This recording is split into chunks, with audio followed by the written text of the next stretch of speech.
সবাইকে নতুন একটা ব্লগে স্বাগত। আর সকালের কোলাজে সাজানো একটা ব্লগ তোমাদের সাথে শেয়ার করলাম। এখানে দেখো, মহারানী জবা অনেক দিন পর ফুটেছে, অপেক্ষার অবসান। আর যেই না ফুলটা ফোটা, যেখানে যত পিঁপড়ে ছিল সব মনে হয় এই ফুলেতে অ্যাটাক করেছে।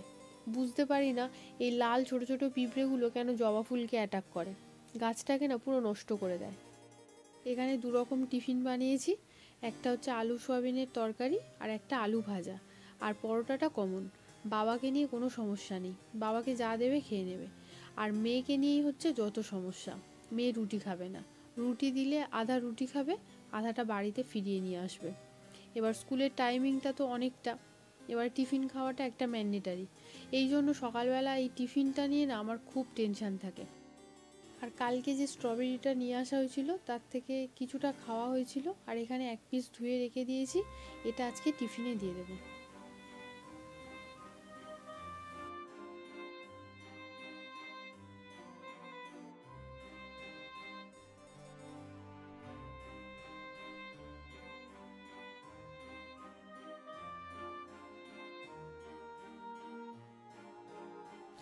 তো এখন স্কুলে যাওয়ার জন্য রেডি। এবার অনেক চেষ্টা করলো সাইকেলটাকে নিয়ে যাতে একটু চালাতে পারে, কিন্তু এখনও পর্যন্ত ঠিক চালাতে শেখেনি, কেবলমাত্র সাইকেলটাকে এরকম ধরে ধরে নিয়ে যেতে শিখেছে। তো দেখা যাক কবে সাইকেলটা পুরোপুরি চালানো শেখে, অবশ্যই তোমাদের সাথে শেয়ার করব। তো স্কুল থেকে দিয়ে অনেক দিন পরে আমি একটু মর্নিং ওয়াকে বেরোলাম। অ্যাকচুয়ালি এখন সময়ের এতই অভাব হয়ে গেছে যে সকালবেলা একটু মর্নিং ওয়াকেও বেরোনো যায় না। এখন একটু রোদের মুখ দেখতে পাওয়া যাচ্ছে, কিন্তু বোঝা যাচ্ছে না বেলা হলে কেমনটা হবে।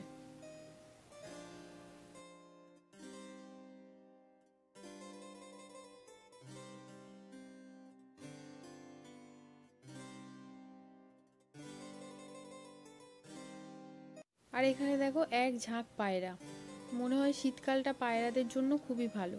আর একটু গরম পড়লে, বিশেষত মানে যখন একটু লু টু বয়, তখন পায়রাগুলো খুব অসুস্থ হয়ে পড়ে, আর তখনই বেশি খারাপ লাগে। শিরশিরানি ঠান্ডা হাওয়াটা কিন্তু ঠিকঠাক বইছে, সেই জন্য বাড়িতে এসে একটু আদা আর এলাচ দিয়ে চা বসালাম। আর আজ যেহেতু ডিউটি আছে, তো সেই জন্য এক কাপ চা নিয়েই বসালাম। সয়াবিন আলুর তরকারিটা তো আছেই, আর ফ্রিজেতে কিছু নতুন আর পুরনো বিনস ছিল, তো ওটাকেই ছোটো ছোটো করে কেটে নিলাম, কেননা দুপুরবেলা একটু ভাজা করব, আমার আর কিট্টুর জন্য হয়ে যাবে।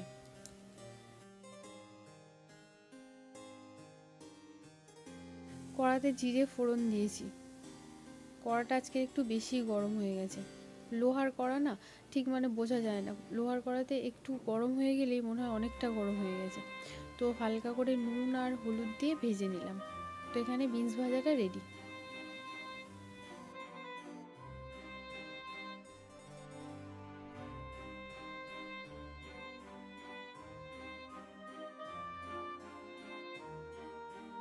সকালের দিকে হালকা রোদ উঠলেও এখন দেখো যত বেলা হচ্ছে আকাশটা পুরো অন্ধকার করে আসছে, মনে হচ্ছে আর একটু পরেই ঝমঝম করে বৃষ্টি নামবে।